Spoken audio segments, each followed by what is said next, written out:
एक गिलास पानी। सरकारी कार्यालय में लंबी लाइन लगी हुई थी। खिड़की पर जो क्लर्क बैठा हुआ था वह तल्ख मिजाज का था और सभी से तेज स्वर में बात कर रहा था।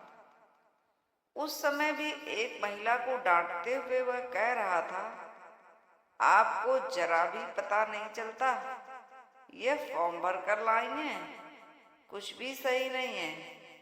सरकार ने फॉर्म फी पर कर रखा है तो कुछ भी भर दो, जेब का पैसा लगता तो 10 लोगों से पूछकर भरती हैं आप। एक व्यक्ति पंक्ति में पीछे खड़ा काफी देर से देख रहा था।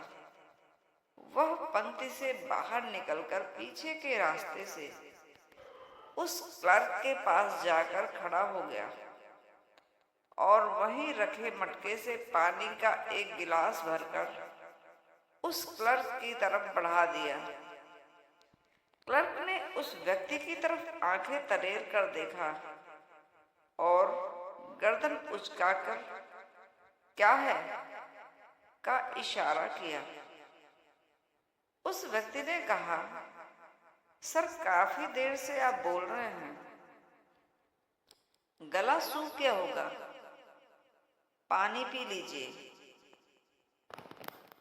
क्लर्क ने पानी का गिलास हाथ में ले लिया और उसकी तरफ ऐसे देखा जैसे किसी दूसरे ग्रह के प्राणी को देख लिया हो और कहा, जानते हो मैं कड़वा सच बोलता हूँ, इसलिए सब नाराज रहते हैं।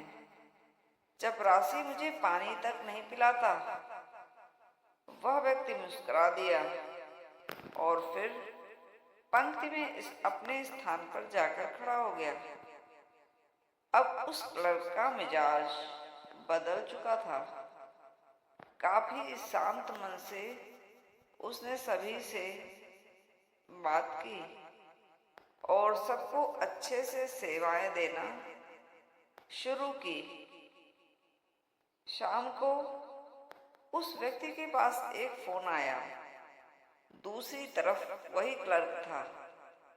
उसने कहा, भाई साहब आपका नंबर आपके फॉर्म से लिया था, धन्यवाद देने के लिए फोन किया है।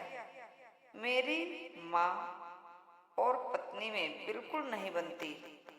आज भी जब मैं घर पहुंचा तो दोनों बहस कर रही थी, लेकिन आपका गुरु मंत्र काम आ गया। वह व्यक्ति चौंका और कहा, जी हाँ, मैंने एक गिलास पानी अपनी माँ को दिया और दूसरा अपनी पत्नी को और यह कहा कि गला सूख रहा होगा, पानी पी लो। बस तब से हम तीनों हंसते खेलते बातें कर रहे हैं। अब भाई साहब आप आज हमारे घर पर खाने पर आइए।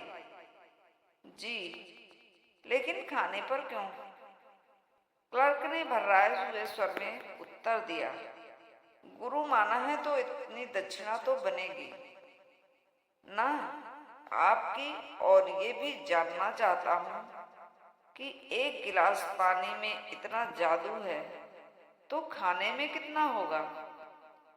दूसरे के क्रोध को प्यार से ही दूर किया जा सकता है। कभी कभी हमारे एक छोटे से प्यार भरे बर्ताव से दूसरे इंसान में बहुत बड़ा परिवर्तन हो जाता है और प्यार भरे रिश्तों की एकाएक शुरुआत होने लगती है, जिससे घर और कार्यस्थल पर मन को आराम और चैन मिलता है।